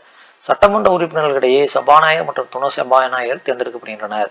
சட்டமன்றம் ஒரு தீர்மானத்தின் மூலம் 14 நாட்கள் அறிவிப்பு கொடுத்த பிறகு சபாநாயகரை பதவி நீக்கம் செய்யலாம். எத்தனை நாள்? சட்டமன்றம் ஒரு தீர்மானம் கொண்டு வந்தது, சபாநாயகரை பதவி நீக்கலாம் அப்படின்னு. அப்ப 14 நாட்கள், சரிங்களா, அறிவிப்பு கொடுத்த பிறகு சபாநாயகரை பதவி நீக்கம் செய்யலாம். அதற்கு முன்னதாக பதவி நீக்கம் செய்யும் தீர்மானத்தின் மீது வாக்கெடுப்பு நடக்கும் நேரத்தில் அவைக்கு வந்த பெரும்பான்மையான உறுப்பினர்கள் வாக்களித்து தீர்மானத்தை நிறைவேற்ற வேண்டும். சட்டமன்றம் கலைக்கப்படும் பொழுது சபாநாயகர் தமது பதவியை இழக்க மாட்டார். சட்டமன்றம் கலைஞ்சிருச்சு அப்படின்னாலும் சபாநாயகர் பதவி இழக்க மாட்டார். ஏன் அப்படின்னா, மேலும் புதிய சட்டமன்றத்தின் முதல் கூட்டம் வரை தனது பதவியை தொடர்கிறார். சபாநாயகர் இல்லாத போது அவரது பணியை துணை சபாநாயகர் மேற்கொள்கிறார். எப்படி வந்து அங்க வந்து குடியரசுத் தலைவர் பார்த்துக்கிறார், அதாவது வந்து சபாநாயகர் இல்லாத பொழுது துணை குடியரசுத் தலைவர் பார்த்துக்கிறாரோ, அது மாதிரி இங்க வந்து சபாநாயகர் இல்லாத பொழுது துணை சபாநாயகர் மேற்கொள்கிறார். சட்டமன்ற மேலவை. சட்ட மேலவை விதான் பரிஷத். அப்ப கேட்கலாம், சட்ட மேலவைனா என்ன அப்படின்னா விதான் பரிஷத் இந்திய மாநில சட்டமன்றங்களில் ஒரு அங்கமாக செயல்படுகிறது. இந்தியாவில் 28 மாநிலங்களில் 6 மாநிலங்களில் சட்ட மேலவை உள்ளது. மேல பார்த்தோம்ல பீகார், கர்நாடகா இதெல்லாம் பார்த்தோம்ல, இதுதான் பீகார், கர்நாடகா, மகாராஷ்டிரா, உத்தரப்பிரதேசம், ஆந்திர பிரதேசம், தெலுங்கானா அப்படிங்கிற 6 மாநிலத்துல தான் என்ன இருக்குது, 7 அவைகள் இருக்கு. 6 மாநிலங்களில் சட்ட மேலவை உள்ளன. ஈரவை சட்டமன்றத்தில் மறைமுக தேர்தல் தேர்ந்தெடுக்கப்பட்ட உறுப்பினர்கள் சட்ட மேலவை செயலாற்றுகின்றனர். சட்ட மேலவை ஒரு நிரந்தர அவை. அங்க எப்படி மாநிலங்களவை ஒரு நிரந்தர அவையோ, அதாவது மத்திய அரசுல, அதே மாதிரி இங்க சட்ட மேலவையும் ஒரு நிரந்தர அவை. ஏனென்றால் இதனை கலைக்க முடியாது. சட்ட மேலவை உறுப்பினர்களின் பதவிக்காலம் 6 ஆண்டுகளாகும். அதன் ஒவ்வொரு 2 ஆண்டிற்கும் 1/3 பங்கு உறுப்பினர்கள் ஓய்வு பெறுவர். ஒருவர் சட்ட மேலவை உறுப்பினருக்கு அவர் இந்திய குடிமகனாக இருத்தல் வேண்டும், 30 வயது நிரம்பியராக இருக்க வேண்டும், தெளிவான மனநிலை உடையவராக இருத்தல் வேண்டும், எந்த மாநிலத்தில் போட்டியிடுகிறாரோ அம்மாநில வாக்காளர் பட்டியலில் அவரது பெயர் இடம்பெற்றிருக்க வேண்டும். சரிங்களா? நம்ம தமிழ்நாட்டில் எப்போ சட்ட மேலவை கலைச்சாங்கன்னு பாருங்க. 1986 இயற்றப்பட்ட தமிழ்நாடு சட்ட மேலவை நீக்க மசோதா மூலம் தமிழ்நாட்டில் சட்ட மேலவை நீக்கப்பட்டது. இச்சட்டம் 1986 நவம்பர் முதல் நவம்பர் 1, சரிங்களா, நவம்பர் 1 1986 நடைமுறைக்கு வந்தது. எம்ஜிஆர் பீரியட்ல இது கொண்டு வந்தாங்க. சரிங்களா? சட்ட மேலவைக்கான தேர்தல் 1/3 பங்கு உறுப்பினர்கள் உள்ளாட்சி அமைப்புகளால் தேர்ந்தெடுக்கப்படுகின்றனர். அதாவது சட்ட மேலவை இருக்குல்ல, கீழவைங்கிறதே மக்களால் தேர்ந்தெடுக்கப்படுறது, மேலவை அந்த சட்ட மேலவையில 1/3 பங்கு உறுப்பினர் யாரா இருக்கணும், உள்ளாட்சி அமைப்புகளால் தேர்ந்தெடுக்கப்படுகின்றனர். 12 பங்கு உறுப்பினர்கள் பட்டதாரிகளால் தேர்ந்தெடுக்கப்படுகின்றனர். 12 பங்கு உறுப்பினர் பட்டதாரி ஆசிரியர்களால் தேர்ந்தெடுக்கப்படுகின்றனர். 3 பங்கு உறுப்பினர்கள் சட்டப்பேரவை உறுப்பினர்களால் தேர்ந்தெடுக்கப்படுகின்றனர். எம்எல்ஏ இருக்கிறாங்கல்ல, அவங்கள மூணு பங்குல ஒருத்தர், பட்டதாரி ஆசிரியர்ல 12ல் ஒருத்தர், அதே மாதிரி பட்டதாரிகள் அதுல 12 ஒருத்தர். சரிங்களா? 1 பங்கு உறுப்பினர் கலை, இலக்கியம், அறிவியல், சமூக சேவை மற்றும் கூட்டுறவு இயக்கம் இவற்றில் சிறந்து விளங்குபவரை ஆளுநர் நேரடியாக நியமனம் செய்கிறார். இந்த 1 பங்கு யார் நியமனம் பண்றாங்க அப்படின்னா ஆளுநர்.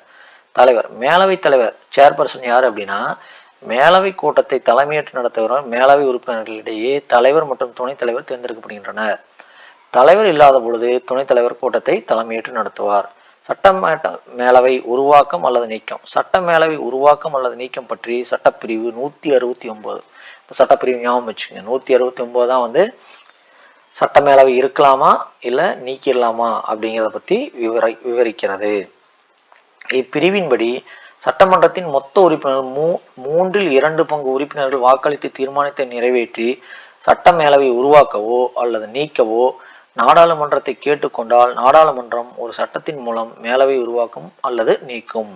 நாடாளுமன்றத்தை கேட்கணும், எங்க சென்ட்ரல் கவர்மெண்ட்டை கேட்கணும். கேட்டோம் அப்படின்னா அங்க இருக்கிற எம்எல்ஏஸ்ல 300 பேர் இருக்காங்கன்னா 200 பேர் அதை அக்செப்ட் பண்ணணும். அக்செப்ட் பண்ணி நம்ம நாடாளுமன்றத்திட்ட கேட்டோம் அப்படின்னா ஒன்னா உருவாக்கி கொள்ளலாம், இல்லைன்னா நீக்கி கொள்ளலாம். சட்டமன்றத்தின் செயல்பாடுகள். சட்டமன்ற அதிகாரங்கள்.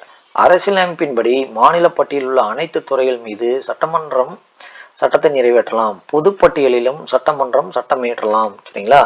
நம்ம மேல மாநில அரசு பார்க்கும் பொழுது, மத்திய அரசு பார்க்கும் பொழுது அதில் பார்த்தீங்கன்னா 3 இருக்கு. ஒன்று மாநில பட்டியல், அப்புறம் ஒன்று மத்திய பட்டியல், இன்னொன்று பொதுப்பட்டியல். இப்போ மாநில பட்டியலில் உள்ள அனைத்து துறைகள் மீதும் சட்டம் இயற்றலாம், பொதுப்பட்டியலிலும் சட்டம் இயற்றலாம். ஆனால் அதே சட்டத்தை நடுவண் அரசு இயற்றும் பொழுது மாநில அரசின் சட்டம் செயலற்றதாகிவிடும். இப்போ ஒரு சட்டம் ஏற்றாங்க, இதில் இருக்கிறத பொதுப்பட்டியலில் இருக்கிறதுல, இப்போ மாநில அரசு ஒரு சட்டம் கொண்டு வருது அப்படின்னா அதே அந்த பொதுப்பட்டியலில் இருக்கிறதுல மத்திய அரசு ஒரு சட்டம் கொண்டு வருதுன்னா மத்திய அரசுக்கு வச்சிருக்கிற சட்டம் தான் செல்லுபடியாகும், மாநில அரசு கொண்டாந்தது செல்லுபடியாகாது. மத்திய நாடாளுமன்றம் நடைமுறை போன்றே மாநில சட்டமன்றத்தின் மசோதாவும் சட்டமாக நிறைவேற்றுகிறது. நிதி அதிகாரங்கள். சட்டமன்றம் மாநிலத்தின் நிதிநிலையை கட்டுப்படுத்துகிறது. சட்டமன்ற கீழவையானது மேலவை காட்டிலும் பண நடவடிக்கைகளில் அதிகாரத்தை பெற்றுள்ளது. கன்ஃபியூஸ் ஆயிடக்கூடாது. கீழவை அப்படிங்கிறதான் மக்களால் தேர்ந்தெடுக்கிறது, மேலவை அப்படிங்கிறது கீழவையில் இருக்கிற உறுப்பினர்களால் எம்எல்ஏக்களால கொண்டு வர்றது. அப்ப எது அதிகமானது? கீழவை. அதனாலதான் அதிகாரத்தை எங்க இருக்கு? கீழவையில் இருக்கு. பண மசோதா கீழவையில் மட்டுமே அறிமுகப்படுத்த முடியும்.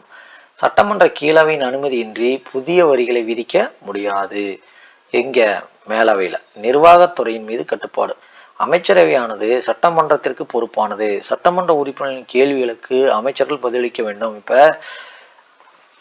ஒரு ஹெல்த் பத்தி சரிங்களா, ஏதாவது ஒரு கொஸ்டின் வருது அப்படின்னா அதுக்கு ஹெல்த் மினிஸ்டர் வந்து ஆன்சர் பண்ணுவார். இல்ல இப்ப சாலையை பத்தி ஒரு டிரான்ஸ்போர்ட்டை பத்தி வருது அப்படின்னா டிரான்ஸ்போர்ட் மினிஸ்டர் வந்து அதுக்கு எக்ஸ்பிளைன் பண்ணுவார்.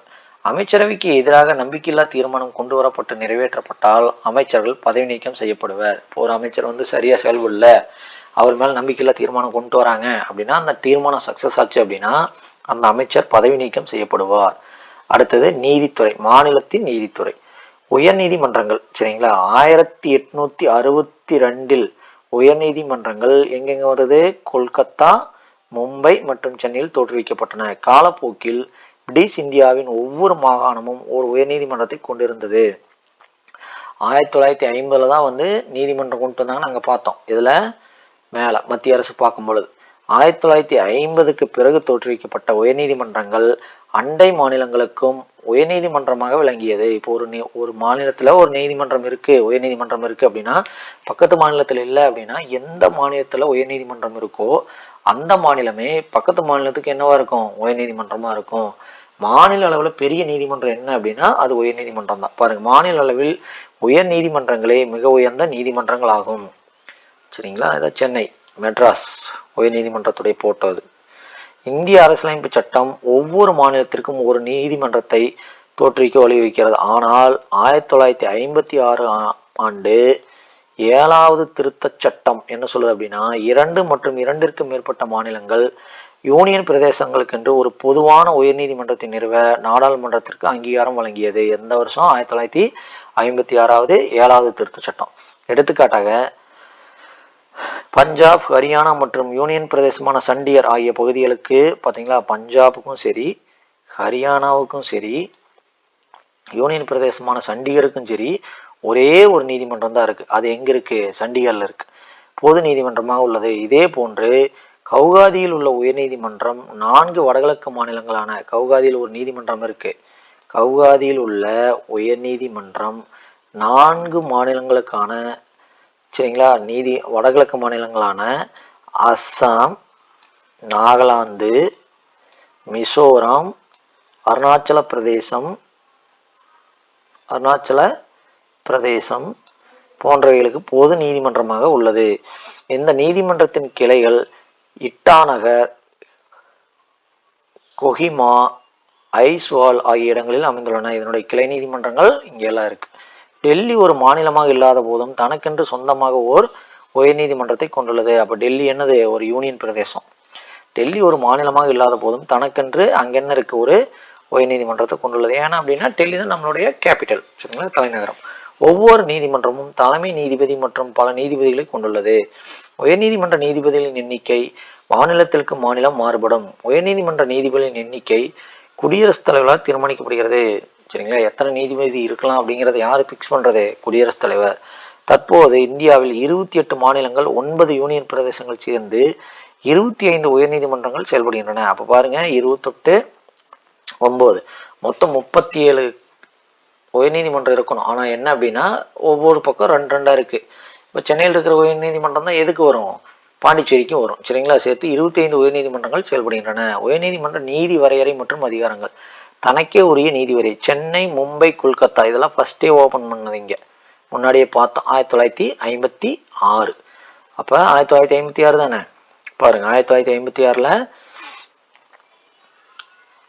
இதை பார்க்காம வந்துட்டு இந்த பாக்ஸ் பாருங்க. 1862 ஆண்டு ஜூன் 26 நாளில் விக்டோரியா மகாராணி வழங்கிய காப்புரிமை கடிதத்தின் மூலம் சென்னை, மும்பை, கொல்கத்தா அப்போ 1862 ஆகிய மாகாணங்களில் உயர்நீதிமன்றங்கள் தோற்றுவிக்கப்பட்டன. இவற்றில் மெட்ராஸ் உயர்நீதிமன்ற வளாகம் உலகிலேயே லண்டனுக்கு அடுத்து 2வது பெரிய நீதித்துறை வளாகம். கேட்கலாம் சரிங்களா, மெட்ராஸ் நீதிமன்றம் இந்த படத்துல பார்த்து பார்த்தீங்களா, இதுதான் மெட்ராஸ் உயர்நீதிமன்ற வளாகம் தான் உலகிலேயே லண்டனுக்கு அடுத்து 2வது பெரிய நீதித்துறை வளாகம். சரிங்களா, பாருங்க இதுக்கப்புறம் தான் அந்த பாக்ஸ் பார்ப்போம். சரி, இங்கேயே பார்த்துட்டோம். உயர்நீதிமன்றம் ஒவ்வொரு மாநிலமும் தலைமை நீதிபதி அடுத்து பாருங்க, தனக்கே உரியனது தான் பார்த்துட்டு இருந்தோம். சென்னை, மும்பை, கொல்கத்தா இந்த நீதிமன்றம் தான் வந்து தங்களுக்கான நீதி வரையறையை அதிகாரங்களுடன் மேல்முறையீட்டு வழக்குகளை விசாரிக்கும் அதிகாரங்களும் பெற்றுள்ளன. அதே வேளையில் மற்ற நீதிமன்றங்களும் பெரும்பாலும் மேல்முறையீட்டு வழக்குகளை விசாரிக்கும் அதிகாரங்கள் மட்டுமே பெற்றுள்ளன. முக்கியத்துவம் வாய்ந்த வழக்குகள் உயில், திருமணம் சார்ந்த வழக்குகள் மற்றும் நீதிமன்ற அவமதிப்பு வழக்குகள் ஆகியவற்றை மட்டுமே நேரடியாக விசாரிக்கும் அதிகாரங்களை இவை பெற்றுள்ளன. மாகாண நீதிமன்றங்கள் தான் எல்லைக்குட்பட்ட பகுதிகளில் ரூபாய் 2000 மற்றும் அதற்கு மேற்பட்ட தொகை மதிப்புடைய குற்றவியல் வழக்குகளை தனக்கே உரிய நீதி வரையை பயன்படுத்தி மாகாண நீதிபதிகள் விசாரிக்க முடியும். 2000 ரூபாய்க்கு மேலே இருந்தது அப்படின்னா, அது உட்பட்ட பகுதியில் 2000 மற்றும் அதற்கு மேற்பட்டது இருந்தது அப்படின்னா அதை வந்து விசாரிக்கிறதுக்கு கீழவை நீதிமன்றம், மாகாண நீதிபதிகள் விசாரிக்க முடியும். மேல்முறையீட்டு நீதிவரை உயர் நீதிமன்றங்கள் தங்களிடம் வரும் மேல்முறையீட்டு வழக்குகளையும் கீழ் நீதிமன்றங்களிலிருந்து வரும் மேல்முறையீட்டு வழக்குகளையும், அதாவது உரிமையல், குற்றவியல் வழக்குகள் விசாரிக்கின்றன. நாட்டின் இராணுவ தீர்ப்பாயங்களின் கீழ் வரும் ஆயுதம் சார்ந்த வழக்குகளை விசாரிக்க இவைகளுக்கு அதிகாரம் இல்லை. அப்ப மிலிட்ரி ஓரியன்டான ஏதாவது வழக்கு வருது அப்படின்னா அதை விசாரிக்கிறதுக்கு உயர் நீதிமன்றத்துக்கும் அதிகாரம் இல்லை, கீழவை நீதிமன்றத்துக்கும் அதிகாரம் இல்லை. எங்க இருக்கு அதெல்லாமே? அது வந்து உச்ச நீதிமன்றத்துக்கு போயிடும். பேராணை அதிகாரங்கள் இந்திய அரசியலமைப்பு சட்டப்பிரிவு 226 அடிப்படை உரிமைகளுக்காக மட்டுமின்றி மற்ற நோக்கங்களுக்காகவும் பேராணைகளை வெளியிடும் அதிகாரங்கள் உயர் நீதிமன்றங்களுக்கு வழங்குகின்றன. அடிப்படை உறுப்பு இல்லாம மீதிக்கும் வந்து வழங்குற அதிகாரம் உயர் நீதிமன்றத்துக்கு இருக்கு. சட்டப்பிரிவு 32 கீழ் உச்ச நீதிமன்றம் வழங்கும் நீதி பேராணைகள், ஆணைகள் மற்றும் வழிகாட்டுதல் போன்றே உயர்நீதிமன்றமும் அவைகளை வழங்க அதிகாரம் பெற்றுள்ளன. சட்டப்பிரிவு 32 படி எப்படி உச்ச நீதிமன்றத்திற்கு நீதி பேராணைகள் வழங்க அதிகாரம் இருக்கோ அதே மாதிரி உயர் நீதிமன்றத்துக்கு இருக்குது அப்படின்னு சொல்ற பிரிவு அது சட்டப்பிரிவு 32. இந்த சட்டப்பிரிவுகளின் கீழ் நீதி பேராணைகளை வெளியிட உயர்நீதிமன்றங்களுக்கு வழங்கிய அதிகாரம் பெரியதாகும். அடிப்படை உரிமைகள் மீறப்பட்டால் மட்டுமே உச்ச நீதிமன்றம் இவைகளை வெளியிடுகிறது. உயர்நீதிமன்றம் இது போன்ற வழிகாட்டுகள் மட்டுமின்றி சாதாரண சட்ட மீறலுக்கும் நீதி பேராணை, ஆட்கொணர்வு நீதி பேராணை என்னென்னவெல்லாம் இருக்குன்னு பாருங்க. நீதி பேராணைங்கிறது ஆட்கொணர்வு நீதி பேராணை, கட்டளையுறுத்தும் நீதி பேராணை, தடையுறுத்தும் நீதி பேராணை, தகுதி வினவும் நீதி பேராணை, ஆவண கேட்பு நீதி பேராணை வெளியிட முடியும். இதெல்லாம் என்ன அப்படிங்கிறத நான் முன்னாடி வீடியோவில் பார்த்துருக்கோம். சரிங்களா? இந்த குடிமையில் ஃபர்ஸ்ட் லெசன் பார்க்கும் பொழுதே அதை பார்த்துருந்தோம். சரிங்களா? அதை பார்த்தீங்க அப்படின்னா தெளிவாக புரியும். அடுத்தது மேற்பார்வை அதிகாரம். இராணுவ நீதிமன்றங்களை தவிர மற்ற அனைத்து சார்பு நீதிமன்றங்கள் தீர்ப்பாயங்களின் பணிகளை மேற்பார்வையிடும் அதிகாரத்தை உயர் நீதிமன்றம் பெற்றுள்ளது. இராணுவ நீதிமன்றம் தவிர மீதி எல்லாமே இது வந்து மேற்பார்வை, சூப்பர்வைசிங் பண்ணலாம். கீழ் நீதிமன்றத்தில் கொடுக்கப்பட்ட அதிகாரங்கள் திரும்ப பெறும். கீழ் நீதிமன்றத்தில் ஏதாவது ஒரு ஜட்ஜ்மெண்ட் கொடுக்குறாங்க அப்படின்னா அதை திரும்ப வந்து அந்த ஜட்ஜ்மெண்ட்டை மாற்றுறதுக்கும் யாருக்கு அதிகாரம் இருக்கு? உயர் நீதிமன்றத்திற்கு. பொது சட்டங்கள் மற்றும் பரிந்துரைக்கப்பட்ட படிவங்கள் மூலம் பயிற்சி மற்றும் நடவடிக்கைகளை ஒழுங்குபடுத்த ஒரு ஆணையை வெளியிடலாம். பரிந்துரைக்கப்பட்ட முறைகளின் கீழ் நீதிமன்றங்கள் புத்தகங்கள், பதவிகள், கணக்குகளை பராமரித்தல். சரிங்களா? நீதிமன்றத்துடைய புத்தகங்கள், பதவிகள், கணக்குகளை பராமரிக்கலாம். சரி, எழுத்தாளர்கள், அலுவலர்கள் மற்றும் சட்ட வல்லுநர்கள் ஆகியோருக்கான கட்டணத்தை செலுத்தல் போன்றவை குறித்து இவங்களுக்கு என்ன பண்ணலாம், எவ்வளவு சேலரி கொடுக்கலாம் அப்படிங்கிறத தீர்மானிக்கிறதும் உயர் நீதிமன்றம். ஆவணங்களை பாதுகாக்கப்பட்ட உயர் நீதிமன்றத்தில் வழங்கப்பட்ட அனைத்து முடிவுகள் மற்றும் தீர்ப்புகள் அச்சடிக்கப்பட்டு சான்றாதாரமாக பாதுகாக்கப்படுகின்றன. அதாவது ஜட்ஜ்மெண்ட் சொல்லிட்டாங்க அப்படின்னா அதை வந்து பிரிண்ட் போட்டு அதை வந்து பாதுகாக்கிறது. எதிர்காலத்தில் இடும் கேள்விகளுக்கு தீர்வாக கடந்த கால தீர்ப்புகள் உதவுகின்றன. இதனால் உயர்நீதிமன்றம் பதிவேடுகளின் நீதிமன்றமாக, அப்ப எந்த நீதிமன்றம் பதிவேடுகளின் நீதிமன்றமா இருக்கு அப்படின்னா உயர் நீதிமன்றம். சரிங்களா? இதோட இந்த பாடம் முடிஞ்சுது. இதை என்ன பண்ணுங்க அப்படின்னா ஒரு கிளான்ஸ் படிச்சுட்டு எங்கெங்கெல்லாம் என்னென்ன ஆர்டிகல் சொல்லியிருக்காங்க, முதலமைச்சருக்கு என்ன ஆர்டிகல், ஆளுநருக்கு என்ன, சட்டமன்றத்துக்கு என்ன, மேலவைக்கு என்ன, கீழவைக்கு என்ன, அதே மாதிரி பார்த்தீங்க அப்படின்னா இந்த நீதிமன்றங்கள்ல என்னென்ன சொல்லியிருக்காங்க, இந்த சென்னை, இந்த மும்பை, இங்கெல்லாம் நீதிமன்றம் எப்போ ஓப்பன் ஆச்சு, சரிங்களா? எதுக்கப்புறம் ஒவ்வொரு மாநிலத்துக்கும் ஒரு நீதிமன்றம் வந்தது, அதே மாதிரி எந்தெந்த மாநிலத்திற்கு ஒரே நீதிமன்றம் இருக்கு, அந்த நீதிமன்றம் எங்க அமைஞ்சிருக்கு அப்படிங்கிறதெல்லாம் ஒரு கிளான்ஸ் நல்லா பார்த்துக்கிட்டீங்க அப்படின்னா இந்த லெசன் புரிஞ்சிடும். சரிங்களா? வீடியோ தெளிவாக தெரில அப்படின்னா மொபைலை லேண்ட்ஸ்கேப்பில் வச்சுக்கோங்க. அதே மாதிரி குவாலிட்டியை இன்க்ரீஸ் பண்ணி வச்சு பாருங்க. நான் கண்டிப்பாக வீடியோ தெளிவாக தெரியும். சரிங்களா? மறுபடியும் ஒரு நல்ல வீடியோவில் பார்ப்போம். தேங்க்யூ.